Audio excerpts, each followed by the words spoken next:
Guys, how's it going? Welcome to the first episode of my show. My name is Kevin, and this is Convict to Citizen. All right, I wanted to start this YouTube channel just to help me express how hard it can be from going to a life of a seasoned convict for so many years and going to prison and getting out. Um, Getting out and how hard that can be for as a struggle for so many people. So this channel is going to be honest, raw, and uncut. No bullshit. No sugarcoating things. The cold hard truth as I see it. Throughout the way, I will do some videos with some of my friends from the past and some of the new friends I've gained in my recovery.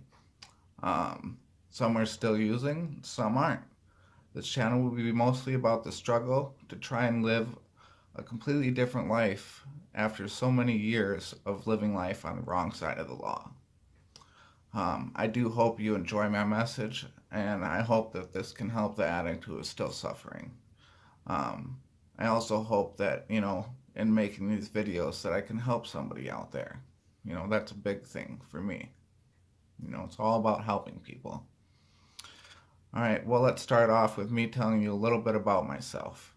My name is Kevin. I'm currently 31 years old. My drug of choice is opiates, originally oxys, but as the market and prices changed, obviously, it did turn into heroin being my drug of choice. For a long time, I drew a line in the sand and told myself, well, at least I'm not doing heroin. I'm just doing oxys. So, I'm better than him. At least I'm not doing this. At least I have a job.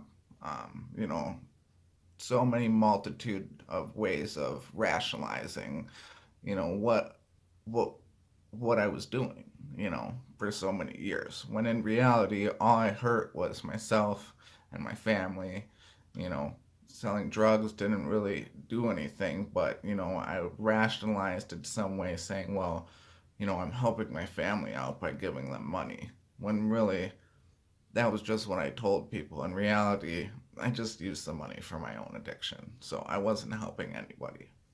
Um, but at the end of the day, I was still a junkie, no matter how much I tried to persuade myself otherwise. Like so many other people who eventually got hooked on heroin, I never did think that was going to be me. But sure enough, in the end, I was a full on junkie.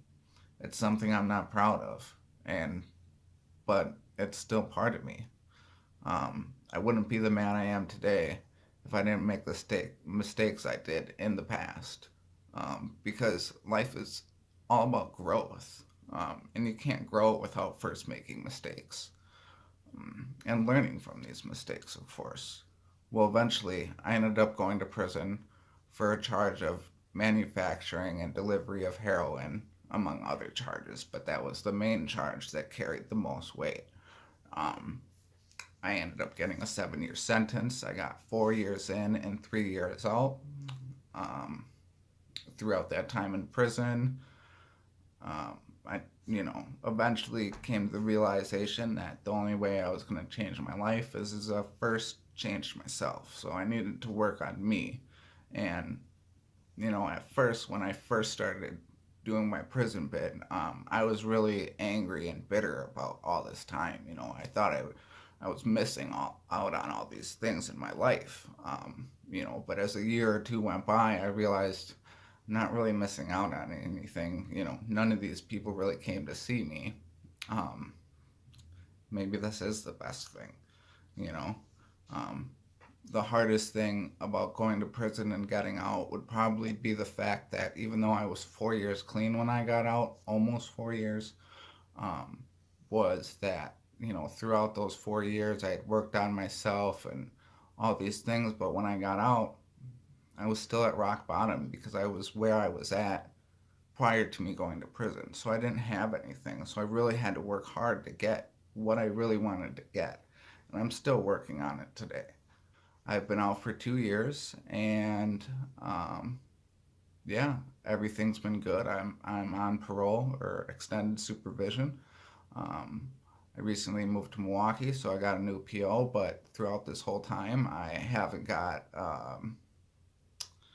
any new charges, any violation of my rules, nothing. I have been on the straight and narrow. Now, I haven't been perfect. I have made mistakes along the way.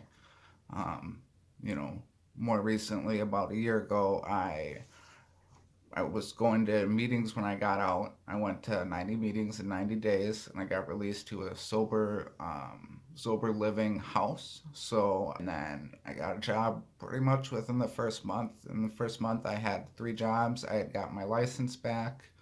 Um, let's see, I went to treatment. Um, I was really taking care of business, because I wasted a lot of time. So I knew exactly what I wanted when I got out, and I was very, very scared that I was going to go back to my old way of life. I was really scared. I remember that first, the week or two before I got out, I was actually having nightmares of, what was going to happen because, I was scared. I didn't want to go back, you know. Um, and I think a lot of people feel that way. After you do so much time, it's really a shock when you get out in the real world because when you've been in prison for so long, everything's ritualized or not necessarily ritualized, but it's a set routine for everything. So, when you get out in the real world and all this other stuff is happening, like you don't really know how to adjust to that or how to handle it because it's not something that you expect and you're not used to that. So I remember the first month or month and a half that I got out, I actually broke down a few times because I just couldn't I didn't know what to do. Just little simple things, trying to make a budget, just everyday things that normal people can do. I didn't know how to do it anymore. And also, I'd been using for so long. A lot of those things I never actually did. I was 25 or 26 when I got locked up, and I was a full blown addict. I was dealing drugs to support my habit. My most of my family didn't talk to me or didn't want to talk to me because if I wasn't high, I wasn't a very nice guy to be around. Um, so when I got out and I had this relationship with my family, that was really important to me, and that was a big thing that kept me going. Because I knew if I went back to using that, I would lose that. So yeah, um, that's a little bit about me. Um, and through making this show, I hope that people can see that they're not alone, that there's other people in this situation, and there is a way out. Um, I want to save the story for how and why I ended up into prison into its own episode, so I won't get too far into that. I just wanted to give you a little brief introduction on me, but I want you to know that this show will all be the truth. There will be no sugarcoating. There will be no stretching of the truth. It'll all be, this is what was and this is what is. You know, as far as when I'm talking about my past, but it's also going to be about how can we as human beings of people who get out of prison, how can we do better? So I want you to know that sometimes the show will be from my perspective, sometimes it could be from my family's perspective, sometimes it could be from a friend's perspective who had actually seen me change throughout the years into this monster of a full blown junkie. This show is also going to probably help me out very therapeutically because I'm able to get these things off my chest. So, um, I actually do look forward to this, and I hope that along the way, this actually helps somebody. I'm really trying to help the addict who's still suffering so they can see that, yeah, there is a way out because, if I can do it, anybody can do it. Because, 5, 6 years ago, if you would have told me, hey, Kevin, you you had 4 years clean, I would have told them, no fucking way, dude. No fucking way I have 4 years clean. You're out of your mind, because at that point in time, the only thing I thought sober was I thought the sober sucked because, if I was sober, I was sick, or, if I was sober, I wasn't high, and that's all that mattered to me at this point, but, I did relapse when I got out. I made it over a year, but then I met a girl, and I met her at a meeting, and eventually she was using, and um, I wasn't using with her, but I did see her using a few times. She had overdosed on me.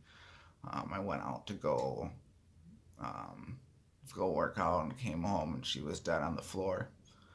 And she ended up making it that time, but then she was pregnant with my child, and I still wanted to have a relationship with her because she was going to be the mother to my child, but I was trying to distance myself, and she ended up overdosing and dying, and I didn't know how to handle that, and I ended up relapsing and getting pretty bad. But I have my clean date is May 3rd, 2018, so I almost have 3 or 9 months almost.